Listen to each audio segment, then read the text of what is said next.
Hello and welcome. So I am back with another programming project. This will be a demonstration video.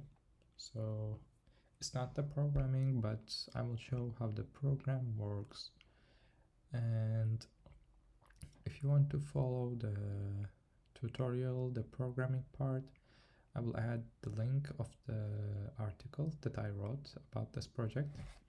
It's on my Medium blog, and feel free to check it out and see how we got this final design. So this is a digital design project that we will use JavaScript and of course HTML and CSS. So this is the final look that we are getting.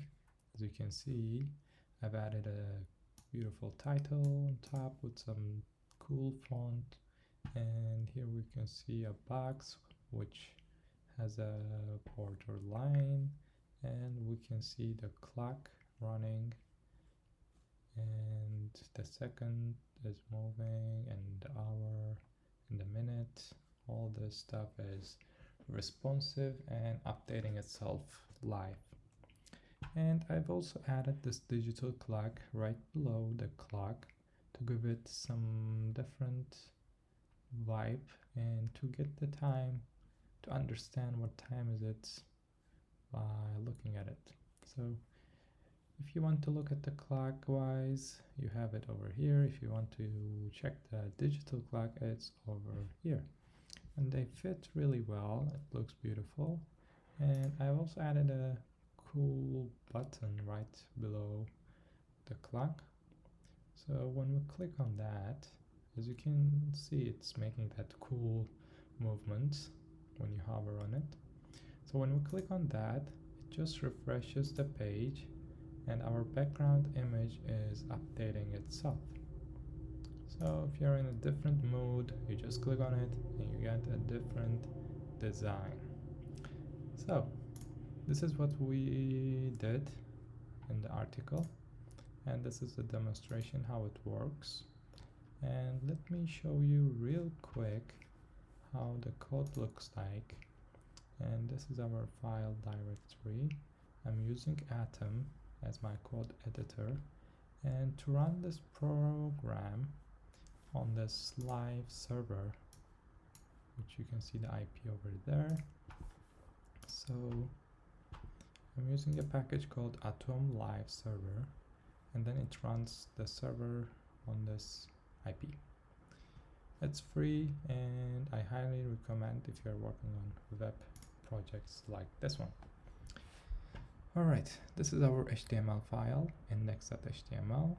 Here we have the CSS part, and here I'm adding the font to the CSS. And other than that, as you can understand from the title, we are using processing, and this is the package file for that. So I can also add the download link for that. So make sure it's in your directory and make sure you include it using the script. And this is the animate CSS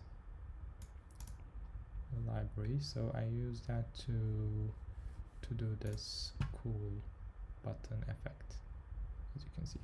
So here's the web page for them, animate.css. They have really cool movements, as you can see. Yep, so this is the one that makes this cool movement. Alright, other than that, I have the JavaScript file over here, as you can see, and most of the things are happening within this file, within this JavaScript file. So yeah, if you want to check the code, feel free to check my article. I will add the link below. And yeah, that's all for this video. I hope you liked the project, and I'm a programmer and I love photography and design, so this was something that I really like to work on, and I'm hoping to continue doing this kind of projects. So Stay tuned, and until then, happy programming. See you guys. Bye.